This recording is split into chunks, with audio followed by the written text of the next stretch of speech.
कि मोहनजोदड़ो किस नदी के किनारे स्थित था? तो बताइए, अभी मैंने बताया आपको मोहनजोदड़ो किस नदी के किनारे स्थित था, तो मोहनजोदड़ो सिंधु नदी के किनारे स्थित था। ठीक है, रावी नदी के किनारे क्या है? हड़प्पा। ठीक है, हड़प्पा रावी नदी के बाएं तट पर है। ठीक है, नेक्स्ट। और घग्गर नदी के किनारे कालीबंगा है। कौन है?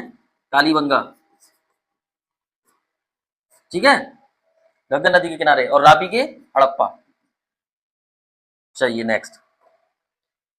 मोहनजोदड़ो से प्राप्त प्रसिद्ध महान स्नानागार किस क्षेत्र में था? तो बताइए, मोहनजोदड़ो से प्राप्त स्नानागार कहां था? मैंने बताया था आपको, दो तरह के टीले थे। देखिए, सिंधु सभ्यता में दो तरह के टीले हैं, मतलब ऐसे करके मोहनजोदड़ो में ये दुर्ग टीला। ठीक है, ये दुर्ग टीला, और ये कौन सा है?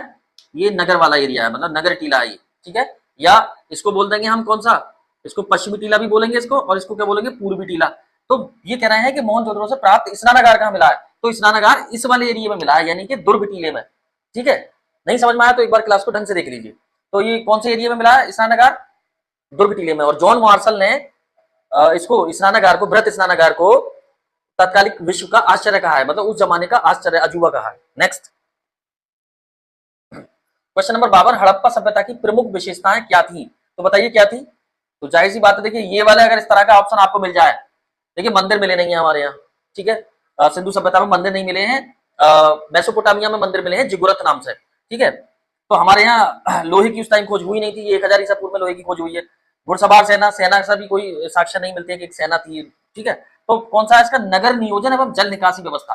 ठीक है, मैंने बताया था आपको धोलावीरा।